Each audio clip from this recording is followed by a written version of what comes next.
online broadcast network, AFTERBUZZ TV.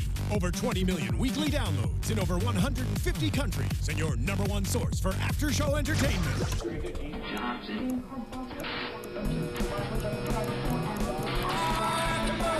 AFTERBUZZ TV, the destination for TV superfans. Producing after-shows for over 300 of your favorite TV shows. Interviewing celebrities and showrunners. And bringing you behind-the-scenes exclusives. All thanks to E! Entertainment's Maria Menounos, producer Kevin Undergaro, and internet leader Akamai. Now, let the buzz begin! Hello, everybody, and welcome to the Bob's Burgers After Show. We're covering 2 episodes today. Season 2, Episode 7, The Gene and Courtney Show, and Season 2, Episode 8, Sexy Dance Healing. Sorry, we were not here last week. It was Valentine's Day, so Alexis had to do Valentine's things. I was in Phoenix. She was doing amazing things. Yeah, I was working at a convention, so I was not in town, and we all...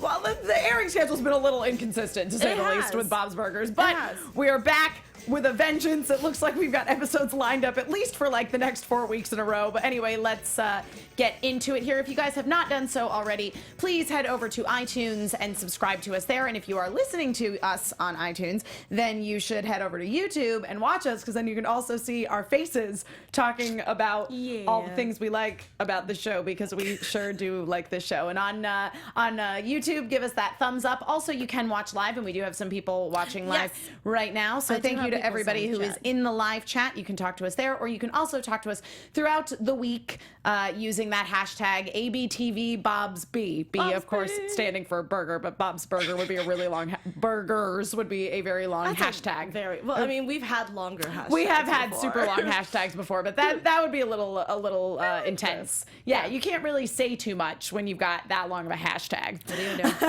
I am Emma Fyffe, your host. You can follow me all over the internet at Emma Fyffe, and I am joined by the spectacular Alexis Torres. I don't know how to start. You can follow me on the internet at atorres890. Sorry, I'm just reliving. I know we have to cover 2 episodes today, but the last one that we just watched is just was great. So good. I was gonna say I actually really liked both of these episodes a whole lot. Yeah. So let's start with the Gene and Courtney show. Yes, please. So of course the basic premise of this episode is that Gene and Courtney take over the second half of the morning announcements. Which I was waiting, because I really wanted more of a Gene episode. So I was like, yes, we got one. We did, but at the same time, it was kind of a balanced episode between Gene and Courtney's story and Tina's story. Yeah, we'll get to that. With a little Bob side story sprinkled in there. Because I wasn't even really paying attention to Bob's side of the story, because I just wanted more of Gene and Tina. But like that's just me, though. Yeah, I agree. I mean, I think that Bob's story just shows it was actually a really nice juxtaposition, I think, between the episode 7 and episode 8, because episode 7 shows Bob being kind of typical Bob, doesn't really subscribe to romantic ideals, and I feel like every time we have a Valentine's Day episode in any, like, for the past few seasons, he's just always just kind of missed the ball every time. Yeah, but I liked that he and Linda like totally connected in this episode in a really sweet way. And but also in the next episode too. But we'll get to that. Yeah, so let's talk about Gene and Courtney storyline a little bit here.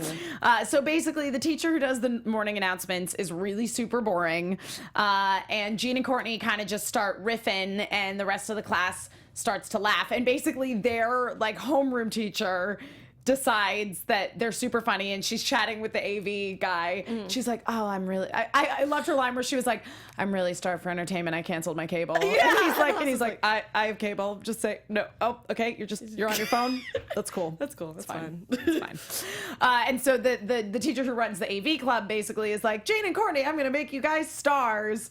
I thought we were watching an episode of Star Search, but animated. And I was like, wow, she is really living through the kids right now. Yeah, seriously. Yeah, he just like scoops them up and throws them into doing the morning announcements. But of course, because it is a Valentine's Day episode, as we know, Gene and Courtney previously were an item. I know, I forgot about that, to be honest. I was kind of like, wait, I must rewatch this. Yeah. So they, during the midst of their collaboration professionally, also rekindle their personal relationship as well, which I thought was a really cute scene where they kind of were falling back into being in a relationship with one another, because I liked they kind of played with that trope of the like, what are we doing? Yeah, and I was sitting there trying to think of just like, because of the fact that I forgot about it, I was kind of like, I don't remember if they were really like romantic with each other, and then and it just got all fell into place after that. Yeah. So yeah, I liked it. Yeah, and of course it's great because it's always fun to see Gene like do his little Gene jingles. So I was waiting for him, like, there has to be a Valentine's Day Gene jingle. Yeah. And I want it. Yeah. And yeah. it's great. Yes. This was some of the nicest interaction I think we've seen between them since the episode where they were rivals in writing the school's musical. Well, yeah, but I mean, but again, after rewatching that episode, I was sitting there going, well, we all knew it was destined for love, especially after that musical. No, totally. And I love that they're both like, I mean, all the characters in Bob's Burgers they're just weird. No, yeah, straight up. Like, I think if we walked into this town, like you and I were like, let's go down and see this pier and whatever, it would just be like, where are we? We need to get out now. But I like watching them though. Yeah, from afar. Yeah, no, it's great. But I like that they're not afraid to embrace they're weird. These super weird characters who end up finding these other weird characters whose, their weirdness just kind of goes together. Yeah, and it's just like when you find that friend or boyfriend or significant other, and you just know that they're really weird, but you can jive with their weird. And I think everyone in Bob's Burgers is just like that. Like, I agree. Yeah. I mean, obviously, to some extent, they are caricatures of certain personality quirks, but they don't take it so far that you lose the reality of these characters. You know what I mean? Like, I feel like you totally connect to their storyline. Like, for example, the dilemma of, can a personal relationship continue to thrive in a professional setting? Oh man, that hit me, and like, oh yeah, I've been there, or I've seen that before. Yeah, and, exactly. And we've also, especially you and I have always talked about the fact of that Bob's Burgers can bring out some real stuff. Oh, totally. But amp it up like 10, 20 notches, but you're just sitting there going, oh, okay, you just reached into my soul a little bit. Yep. Okay, yeah, go ahead, continue. I'm gonna go cry in a corner now. And when Courtney's dad like locks Gene in the car, I was sitting there going, yeah, I mean, my dad's kind of like that sometimes. Yeah. He'll never lock somebody in a car. So I love you, Dad, but you're pretty close.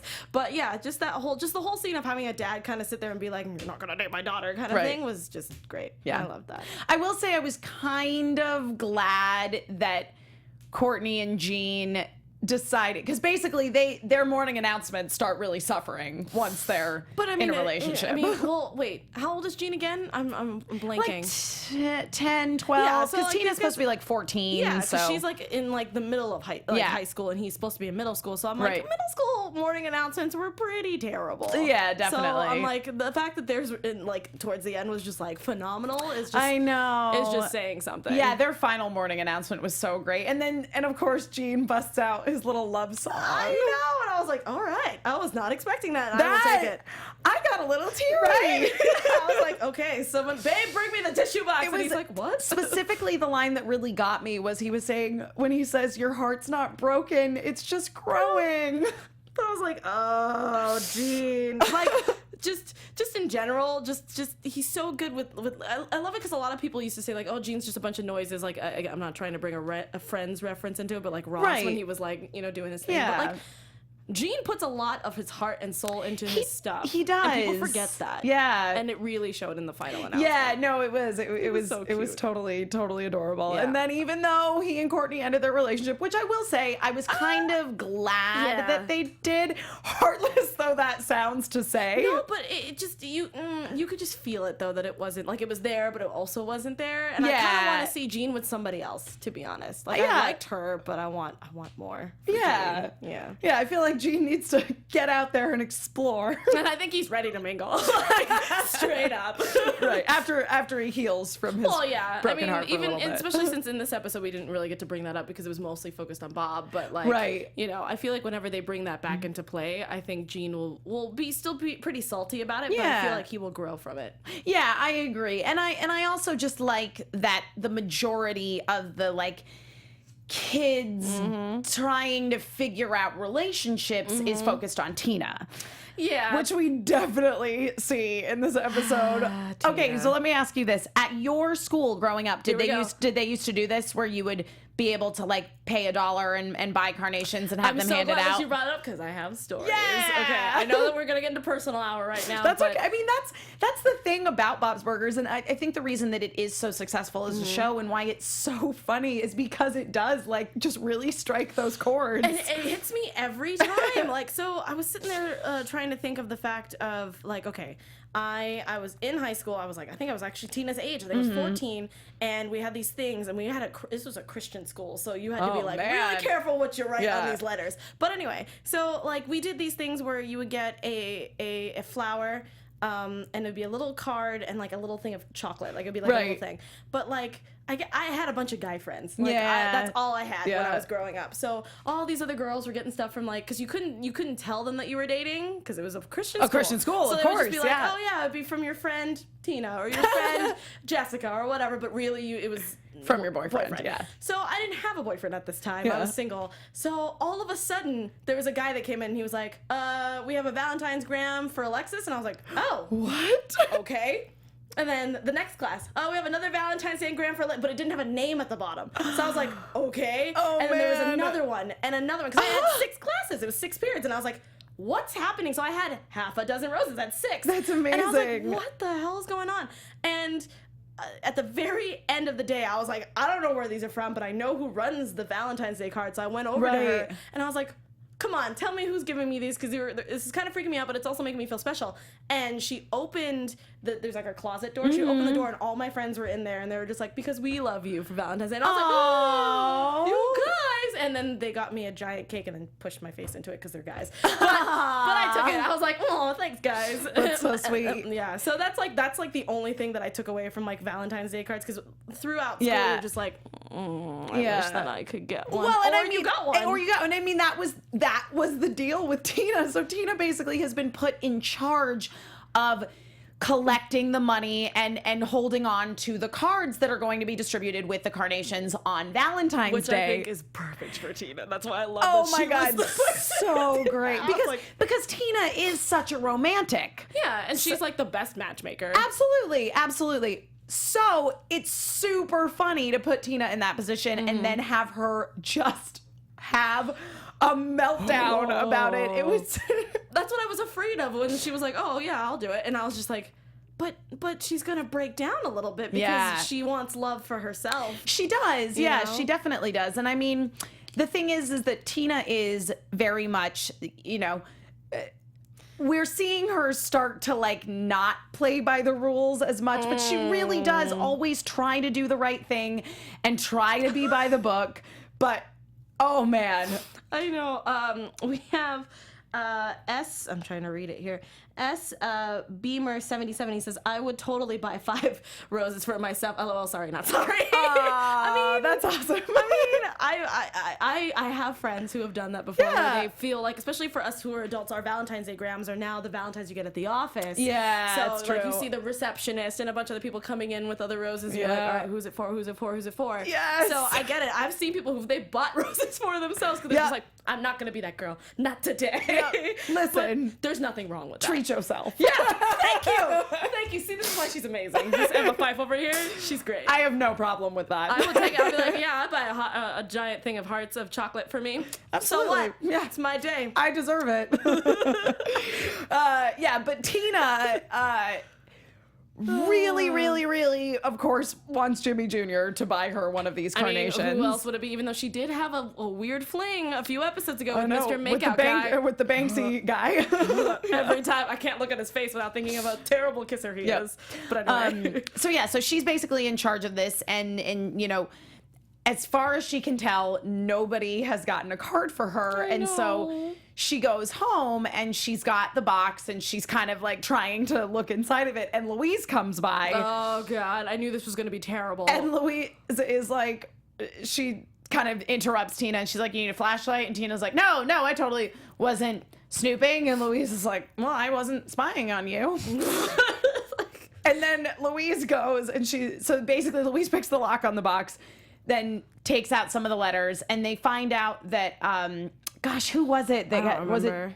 I'm totally drawing a blank on the girl's name. It's all good. Say it in the chat so that we can see. Yeah, it, exactly. That basically, this one of their other classmates.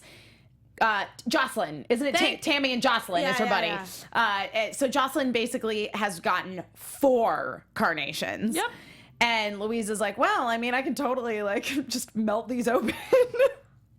So Louise goes off to do this very complicated process where she'll be able to open the envelope, but once you reseal it, you'll never know. Comes back and finds that Tina has ripped open all of them. Cards. And also they're going, oh God, oh God, oh God, oh God, oh God, oh God, oh God. And my favorite thing was that Tina's reaction was it the Louise's reaction to what Tina had done was, I'm so proud of you. I know, right? And you're just like, Louise. Yeah, Jocelyn. Thank you. Yeah, Jocelyn. Yeah, it came to me eventually. Yeah, no, but thank you for that. That was very helpful. Thank you, chat. We appreciate you. Yeah, so Tina has this total meltdown, and then we saw it coming though. It was great, but Linda, God, Linda has been on the ball for being mom this past few episodes since we came back from break. She's been on top of it. Yeah, she's such a good mom. I love Linda. And this was another one of those great mom moments for Linda where Tina's freaking out and Louise is like, it's fine, we'll just put them back in the envelopes and we just gotta match the handwriting. Oh God. Just pandemonium. And Tina's like, we have till Friday. Can we do it? And Linda's like, yeah, sure. And that Linda's afraid they're not going to be able to. No. But she's like, I'm gonna help my daughter. I'm gonna solve this. Because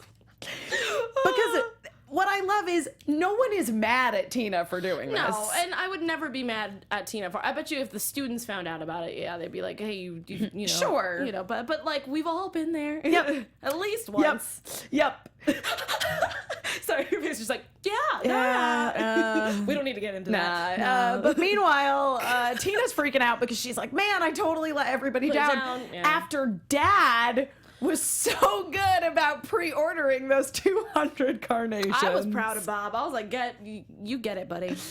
I'm proud he did not pre-order those carnations. No, he didn't. No. But the fact that he's just he tried. he did. And when he realized that he had not followed through on the thing he said he was going to do, he really did work super hard. No, I feel like anytime then Bob really messes something up, he works really hard to get back to it, or at least try to redeem himself in a different way. But he's usually that's the one thing I love about Bob himself, is that even though he might mess up something, he will do everything in his power, especially for his kids, to make it better. Well, and so you're seeing this nice parallel between Bob and Linda, who are both going above and beyond to make Tina's Valentine's Day what she imagined it was gonna be. Yeah, they've done the same thing for her birthdays and stuff like that. I knew that as soon as this was going to hit the fan, that both Linda and Bob would have done everything in their power to fix it, and they did.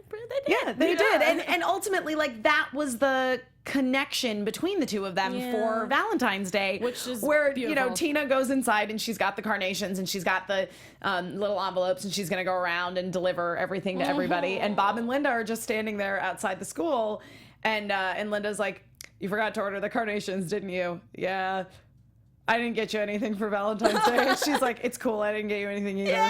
Want to go make out?" Yeah. And I'm just that's just their relationship. Yeah. They understand each other, and I think it's great. Yeah. Somebody said in the chat, I think it was SB McGinn, he's like, "We got to talk about that ending." And the end. That's where we're getting there. We're getting there. Let's get into it right now. Because how much is left? Sorry, I was just reading all the favorite lines. Gene with the half muffin that he kept leaving in the car for him to have for breakfast the next morning because Courtney's dad drives them to school to do their morning announcements. Yeah. But the ending of this episode though was so sweet. I mean, aside from Gene's song, which we already talked about. Yeah, we talked about that already. But Tina has gone around and she's delivered these carnations to everybody and nobody got her anything. I know, I felt so bad. But then Jimmy Jr. comes up to her in the hallway and he got her a rose. And I was like, whoa! stop the world, Jimmy Jr. I know. What did you just do? And literally, I think I actually teared up. I know. It was adorable. Well, because his reasoning about why he couldn't get her the carnation was she was always at the table and he didn't want her to know. He wanted to surprise her. Oh my God, guys! Emma Fyffe, like iTunes listeners, you can't see it, but Emma Fyffe and I are actually tearing up right now, actually like re-talking about this because it was just I was not expecting that. No, me neither. I mean, me I knew that neither. Jimmy Jr. was upset that Tina was dating Mr. Weird Makeup Banksy guy, but we haven't seen much interaction since then, and Tina got a rose. But like when that happened, I literally like stood up and I was just like, this is not Bob's Burgers. I'm not watching Bob's Burgers right now. This is, I'm watching the OC. I don't know what's happening. Like I was actually freaking out. I was like, this is not real life right now. Which is funny because they're not even real characters. And I'm super invested in the relationship between these two animated young teenagers. Just like they're hand drawn and it's voiced by a dude. I don't care. And I was so happy that I was literally like shaking. My boyfriend was just like, babe, sit down. I know. And I was like, I know. so good. And then he like tries to explain everything to her and she's just like, no. And they kiss and it's so oh good. my God, and we finally got it. I know. Sorry, I'm gonna stop now. I was really super happy. It was great. Yeah. I need to rewatch that episode over and over and over. Yeah, But this was a great episode. And Great message too. It like was, you for know, Valentine's Day. Yeah, It was for Jean perfect. and the you're gonna be okay. Yeah, and you actually hit all of the points of having like a new relationship starting, a relationship that wasn't working that ended, but ended on good terms. And also a very long-term comfortable relationship, Yep. which basically with Bob and Linda is saying like, you don't have to subscribe to this Hallmark holiday. Like Yeah. as long as, you know, the two of you are happy and connecting in the way that you do with your partner, Yeah. you're good. Exactly, and I love it because we were. I mean, again, I don't want to get off subject, but I was talking about this with a friend of mine because he was freaking out. He had a new girlfriend. And he's like, I have to go out for her. It's the first Valentine's Day she's had in a long time. And I sat there and I was like, no, just make her feel special in your own different way. You don't have to get the giant teddy bear and the giant dozen of roses. Like that's not a thing. And what I usually like to do for Valentine's Day, whether I'm single or taken, is I go, hey, let's do something on a different night, but on Valentine's Day I want to take my friends out, whether they're single or taken. Let's go do a group thing. And so like for this year we went to see Deadpool and had brunch together. That is what we did. That's awesome. And that's enough. Yeah. Yeah. And then I send my grandmother flowers every Valentine's Day. So but I like that Bob's Burgers brought up like you don't have to go big for something that's like that. And I love that because it is just a Hallmark holiday. It is, yeah, definitely. Do you? Oh, you know what I mean? Good episode. Now let's talk about the one that aired tonight, episode 8, Sexy Dance Healing. There you go. I was like, I don't know what it's called, Sexy but it was, Dance Healing. It was pretty great. Whoa. Just whoa. Yeah. So we see the return of Gyro, who we last saw in Sexy Dance Fighting when Tina was I love how they kept that theme. I was like, all right. When Tina was taking capoeira. Oh, Lord of mercy. And basically, Bob is going through like the chef's equivalent of writer's block. Exactly. Yeah. I was like, burger's where block? he's very proud of his burger of the day. And he cannot come up with one. I don't even know how he's able to. I thought he did that every week. I didn't know he did it every day. But in my brain, I don't know. I don't know that they addressed specifically that he did it every single. I mean, burger of the day, you would assume. Okay, every day. But every I thought day. But burger of the day meant just for that day. Just like it's Friday. The burger of the day is this. Oh, you know what I mean? Yeah. No, that makes total sense. That's Not that he did a totally unique one every single day. Yeah, I thought it was like like they probably put something else up on that board, and then it was just, and then like that day it was like, oh, it's a Wednesday, we're gonna have a burger of the day. Yeah. So that was what I was thinking, but I like that he has to think of a burger every day. That's crazy. Yeah, though. that was a nice little detail that I don't think was ever really truly divulged before. At least not to the level of detail it was in this. And he's struggling to come up with a burger. The first thing he comes up with is the say cheeseburger, and his whole family sitting around like, it hurt my yeah. soul. Well, and Linda, again, we just see her being the super supportive person that she is, where she's like, yeah, it's great, Bobby. And he's like, it's not good. And the kids are, of course, his worst critics. Oh God, they're terrible. But so he like goes for a walk to try to, get his creative juices going. Which was Linda's advice, which was solid advice. Totally solid advice until he slipped on sandalwood oil. I was like, I have no words. Because apparently Gyro, in addition to teaching capoeira, is a like massage healer. And I'm like, I've heard of massage therapy. I've heard of people who heal, but I didn't know there was a was a connection. Yeah. With that, I was very confused. Yep. And so Bob falls and basically like pulls a muscle in his shoulder. Yikes. That he goes to the doctor and the doctor's like, you need surgery. Which in my brain, I was like, that's not how that works, right? You're supposed to just rest and not do anything? Yeah. Heat and ice. Kind Yeah, of thing? I thought so. It didn't seem to me like it was something that really needed surgery. See, that's the problem with Bob's Burgers. The professionals really worry me sometimes. Yes. I'm like, yes. Are you really a lawyer? Are you really a doctor, though? Yep. It's weird. Yep. Yeah. And so then it's a super unusual episode because, you know, Bob is very much, as far as his family goes, he's kind of the normal one. He is. But, to a point. In a sense. No, you're correct. In that he's not as sort of Eccentric? ruthless and borderline sociopathic as Louise is. Yeah. And he's not as romantic as Tina. Like overly romantic. Yeah, too. overly romantic as Tina. And you know, Jean's kind of just an eccentric artiste. yeah. I mean, Bob and Linda overall are a little more sort of normal than their kids are, but yet you see the kids in both Bob and Linda. In both of them. Yeah. You know, you see traits carried down into the children. Yeah. But Bob is very much a sort of pragmatist for the most part. No, I completely agree And with this is you. an episode that's all about him being like, yeah, alternative medicine. It's so weird to me to see him just be like, yeah, I'm just gonna sit here and do one of these. I'm like, what? No, Bobby, no. Yeah, because I mean, basically, like he goes in and the doctor is like, all right, here is what your surgery is going to cost, and it's very, very expensive because they have a terrible insurance plan. Oh my god! I don't think I've ever heard of a surgery that wasn't like full body surgery for it to cost $6,000. Yeah. Holy crapola! And then the doctor's like, oh, but didn't you say you slipped? Like, you should sue. Oh god, that whole scene with what was it, Sharon? Sharon. Was it Sharon or Shannon? Sharon. No, Sandra. Sandra. It was started with an S, Yeah, guys. Sandra. Yeah, but it like took me out of the episode for a second because I was like, is every single person in this whole doctor's office right now calling for Sandra? Yeah. What happened? Yeah. It was so weird, but Yeah. I liked it. It kind of just broke reality for a second and then came back. And I was Yeah. like, And Sandra okay. comes in and is like, oh, didn't you say you slipped? Well, you should sue the guy. So they go to the lawyer, and the lawyer's like, yeah, you should sue the guy. oh god. Oh god. And the kids, because the other plot line in this story is that after the kids learn about suing people and basically serving them, yeah. they decide to run. to sue everyone in their lives who has wronged. Yeah, because at first it was like someone from administration in that school who gave them tardies, like, yeah. And then it was I think there was a lunch lady was involved because she didn't have enough Yeah, taco there were kids meat. on the swings at one point. Because I guess they were just in the way. And I was like, what? Fromage Schuster and Pitts Lopez. Yeah, that was a quite the font. Yes, that they were make saying. themselves some fancy letterhead. But basically, so Bob does try to sue Gyro. He, you know, with the real lawyer sends them sends him papers. Yeah. And Gyro shows up and is like, "Why are you suing me?" And Bob's like, "Well, I slipped on the oil in front of your building." Yeah. And then Gyro basically agrees, like, "I am a healer. I will fix you." And I was sitting there going, "Oh, this is gonna end badly." I But know, but actually it didn't. it actually worked out really well. Yeah. For everybody. Yeah, because I mean, he dives right in, and when Bob is being sort of skeptical about it, and he's got his arm in the brace, the sling. That's the word I'm looking for. Gyro comes over and like does some weird stuff on his shoulder, and then Bob's able to make a fist. Yep.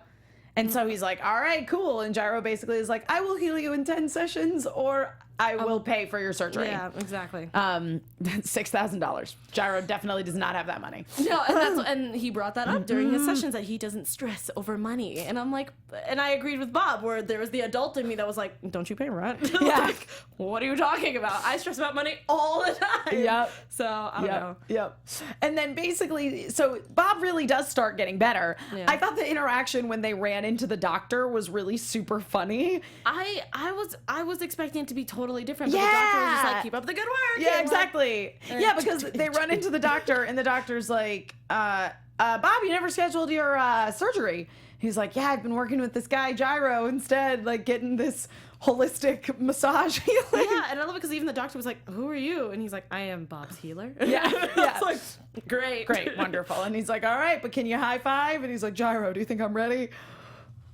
Yeah! And he's like, oh man, someone with a torn, whatever it was, lumbar thing can't high five like something was that like what it that. was? I don't know, locrum? I have no idea. It's like, you can't high five, what was it? Like, yeah, high five like that. Keep up the good work. And, and then he did his own little theme song like Kronk does. He was like, and I was like, what? Yep.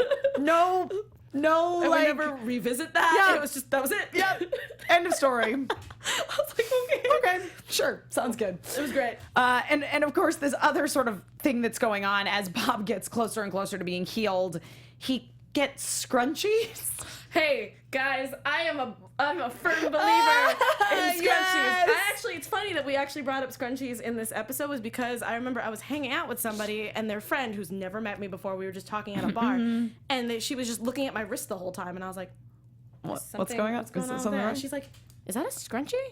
And I'm like, yes, I have thick hair. I mean, it doesn't look it now because it's straight, but like, I can't do those little ties. Yep. I have to get a scrunchie. And she's like, I didn't even know they still sell those. I'm like, girl, it's not like they just discontinued scrunchies because it's not the 90s anymore. They still exist. They still sell them. They're in the little hair section next to hair bands and little bows and everything. sure. And she's like, I have not lived. I need scrunchies. And I was like, God. CVS, Target, Walmart, Walmart, anywhere. Yep. It was the weirdest reaction so to funny. the fact that I have scrunchies on my hand all the time. And also, I have all of those colors that he had.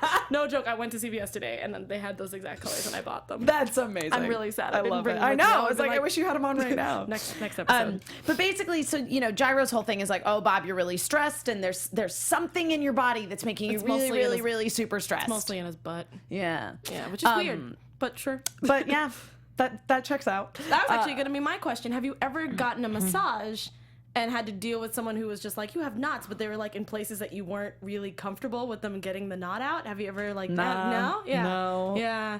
I'm pretty open to whatever massage wise. No, that's fine. Like, no, that's why I was bringing it up because I've gotten my first massage ever, and it was weird. I mean, they didn't do anything like not professional. Right. I was never used to someone who was like, okay, lay on a table, get practically naked, and massage your body. And I was like, all right. It's like, have you ever? I assume you've never gotten like an akasuri scrub at like the Korean spa. Nope. And people have told me it's amazing. It's great. And I'm just like, it's great. It's weird. Yep. And so watching him like massage Bob's butt, I was just like, I'm really glad my masseuse didn't do that, but I get it. He's like, there's this one knot, and it's just, you have so many knots. And I'm like, what? Well, and the one knot that was his greatest source of stress, Gyro decides is the burger of the day. But it never connected it because then Bob sat there and he was, what did he say? He said that he's like, well, that doesn't make sense because I do it all the time.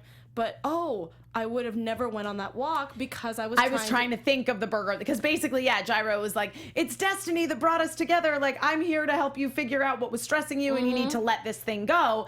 And Bob's like, no, I do it every day. That's ridiculous. I kind of just, I hired you because I kind of just needed to fix my shoulder, which I hurt when I was on a walk. Thinking about the burger of the day. And I was like, whoa. Yep. Like, and so blown. then Bob decides that he is just not going to do burger of the day anymore. Which, guys, I don't know how you feel about it, but Emma was cracking up so hard because Teddy's reaction killed me. Ridiculous. I was sitting there going, okay, so this is how Teddy's just been kind of off the wall these past few episodes. But I know. This one was crazy. First one found out that when Gyro was moving in. Right. He was just like, oh, me, it's me. And it's like, oh, no, it's the guy with all of his stuff. Yeah. Not me. Okay. No. Yep. You sure? Okay. And then all of a sudden he lost his damn mind over the fact that the burger of the day was not on the board. I know. Crazy. I know. I wish you guys would have seen Emma's face. She was dying, and it was great, but I was just sitting there going, I'm afraid of Teddy. So angry. I feel like this is... It's gonna be like, is this gonna be a theme this season of like Teddy questioning his friendship with Bob? Because we've had several episodes already where he was like, he stopped coming to Bob's to the burger place because of what happened with the new friend that Bob made. Yep. And then it's been consistent. So I'm like, What are you doing, Yeah. Bob? And Teddy usually gets an episode that's pretty Teddy-centric. So yeah, I still love his old, when you find out like what happened to him and why he looks the way he looks because he used to be a model. That was crazy. So good. And the one where he was like house sitting last season and they all went out to that house. Oh god. And they thought the wife was a murderer. Oh, so that was a great episode. But yeah, I'm hoping for another Teddy episode where we get to see like him, I guess, toying with his emotions with Bob. Yeah. It's weird. Yeah. I don't know. But yeah, so Bob stops doing the burger of the day, and it is a national crisis as far as Teddy is concerned. Tina was upset too, and I was like, what's happening? The kids get really upset about it, and so then they decide, because the reason that Gyro is living with them and that they all feel that Bob has changed, like he's now drinking broccoli smoothies. Ew. I love vegetables. Can't have it in smoothie form. Not gonna do it. Ever. I mean, I like to put a little kale like in my smoothie that has also like blueberries and bananas and fruit. Delicious things that go in a smoothie. So when he was like, "Oh yeah, this is great," I was like, "No, yeah, that sounds terrible." Yeah, totally. So then Bob, the kids. I like that they're like emergency kids meeting under the table, and they're just like, they're like, "All right, we have to get Gyro out. Unevicted from his place." Yeah, which I was like, you just got into trouble for doing fake letters for every little thing, and then I guess they were trying to get him out, and then sent a letter to Gyro, but then the lawyer that was with Bob for Gyro, that was really confusing. It was very confusing. Like, okay, sure. Yep, yeah, exactly, and he was it was a good-looking tenant who was being evicted because he doesn't pay his rent. Like, we already know. He doesn't stress about money. Yeah, I don't think he has any money. Yeah, so I was like, and now, I'm assuming he has a little bit of money because of the fact that he needs to buy those scrunchies. And seriously. And two, he obviously has students. Yeah. So I'm like, where is this money going? Scrunchies? I don't understand. He only charges people like 25 cents a class, so all he can afford are scrunchies. That's it. But we found out that Mr. Fish Odor is also his landlord. So the kid... Does Mr. Fish Odor just own everything? That's my understanding. Okay, because I'm like, what is happening? Poor thing. Kevin Kline's so funny as Mr. Fish Odor. He's so great. So great. So the kids go to Mr. Fish Odor with another letter. I was like, this is how you got into this mess in the fake letterhead. And they've written it with blueberry scented marker. Guys, I don't know if you remember, but those packets of those awesome markers that smelled good. Oh man, I missed those. Mr. Sketch, was that the name of those markers? Mr. Sketch. Oh, scented markers. Those scented markers were the bomb. I know. Not to bring more 90s logo into that, but like, oh my god. Yeah, there was a lot of 90s nostalgia in this episode. You had to look for it, but it was there. It was there, and it was great. And the kids have signed it in this marker, and Mr. Fish Odor's like, and they're like, yeah, we pay extra for that. And he's like, yes, this seems like a fake lawyer. Yeah. And he admits to the kids, he's like, oh no, why would you do this? I use fake lawyers myself some of the times. They're very, very convenient. I use them to stop a dock workers strike. To which Louise is like, yeah, it'd be a shame if they found out about that. And I was like, Louise is a smart cookie. I know. Why would you do this? I know. Yeah, and he knows how smart Louise is. Like, he's had run-ins with her before. So, like, how do you forget? I mean, yes, clearly she is a child, but she has a brain of an adult. So it's kind of like, come on, buddy. Yeah. Get it together. And he was just like, oh, I guess I should not admit that to someone who needs something from me. Yep. Oh, man. And I was like, what? Yep. So the kids get Gyro unevicted. That's their plan to get Bob to go back to his old self and start doing the burger of the day again. Meanwhile, Linda, who wants to be Bob's muse. Her dance was the best. It was the best thing ever. She's like, is it working? Is it working? How about now? How about now? Now? And I'm like, oh, Linda, you were trying so hard. I'm so proud of you. So she decides to take matters into her own hands and call in an order for 5 specials, 5 burger of the day. Oh my God. And he's like, I'm not going to make it. She's like, we don't do that anymore. Yeah. And she's like, well, they're going to be here in 10 minutes, so just make them something. And so Bob's frantically looking around, and he sees the time in the refrigerator. Oh, Emma knows how much I hate puns. I don't like puns either. And I was just like, it was clever, but it hurt every inch of my body. I was like, oh God, running out of time. I would be fine with running out of time, but runny out of time, like time like that actually like bad, like runny egg and time. Why would you put the? Yeah. Here's the thing. I like an egg on my burger. I for sure do. Teddy doesn't. Yeah, Teddy doesn't. Teddy also doesn't like time, so Teddy just gets the burger with the tomato one. Yeah. So good.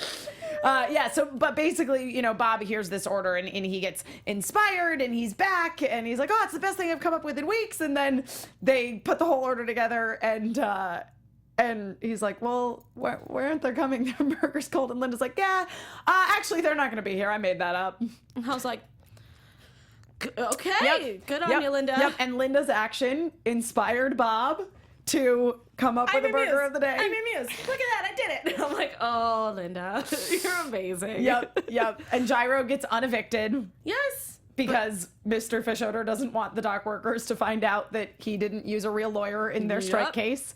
And Teddy returns and is thrilled to see that the burger of the day is back. He just won't eat it. Nah. He's just gonna have a regular burger with tomato. And Gyro has a class in the basement. And forgot. So. Oh, highlight before we go, because I know we only have a little bit of time left. Mm-hmm. Bob did capoeira in the basement. Yeah. And Linda lost her mind. She was like, oh my God. And it's Yeah. like, you buried that. Yeah. And I was like, yes. Yeah.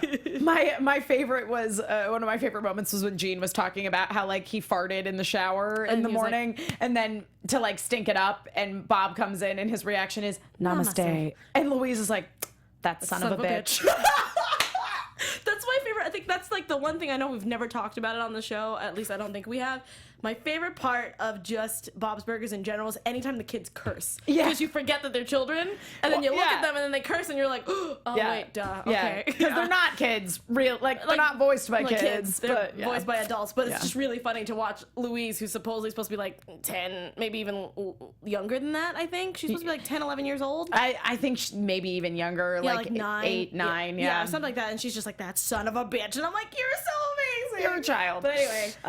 Anything else you want to touch on before we wrap this up? No, I thought these 2 episodes were fantastic, and I can't wait to see more of the season. I agree. Yeah, I mean, the show just continues to deliver, you know, like so funny and poignant and a lot of that is, again, you know, it's based on the fact that there are these really, really great characters that you just really care about and who really care about each other. Yeah. And that's what Bob's Burgers is at heart. It's about a family that loves each other. Exactly, and that's what I love about the show. But I love also that S. Beamer again said, they are not washable, LOL. I learned the hard way, not 3-year-old friendly. Oh, those markers? Yes. Yeah, no, they're not. And the Candle vlogger agrees that Louise is awesome. Yeah, she's great. Yeah. I love all the characters on Bob's Burgers. I really can't pick a favorite. They're my favorite family, you know, animated and not. Yes. All right, guys, so that is going to conclude this episode of the Bob's Burgers After Show here on AfterBuzz TV. Woo! Alexis, where can people keep up with everything you're doing, online or otherwise? You can follow me at Torres890. I have revived my vlog again after my computer completely crashed and lost all of my footage. So I've decided that, you know what, this is a good time to start over and do something new. So I've decided to make a new segment on my YouTube channel called Hump Day Lunch Hour with Alexis. It's pretty much just me sitting in my car on Wednesdays at my lunch hour and talking about something that happened to me during the week or just a topic that was bothering me. And I just want you guys to hang out. We talked about rainy days last week because it rained randomly and I wanted to talk about it.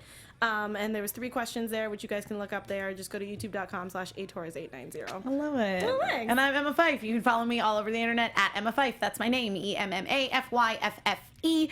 For those of you who are listening, that is all F's as in Fred, no S's as in snake. They tend to sound the same on the phone or when you record them into a microphone and transmit them into somebody's ears. I'm on a bunch of shows here at AfterBuzzTV.com. Star Wars Rebels, Transformers Robots in Disguise is coming back. We're coming back, baby! If any of you guys are fans of that show, we will be back next week. It did start again this week, but we're going to come back next week when our whole host panel is assembled and we'll roll out a brand new episode for you. Yep, I just went for it. I don't like puns, guys. I don't know what's happening to me. Bob's Burgers! It's just Bob's Burgers you're getting to me. I also am the host and producer of a wonderful Sailor Moon podcast called Love and Justice. So if any of you guys are fans of Sailor Moon, you should totally look that up on the iTunes store. It's great. We talk about all the versions of Sailor Moon, and there are lots of them.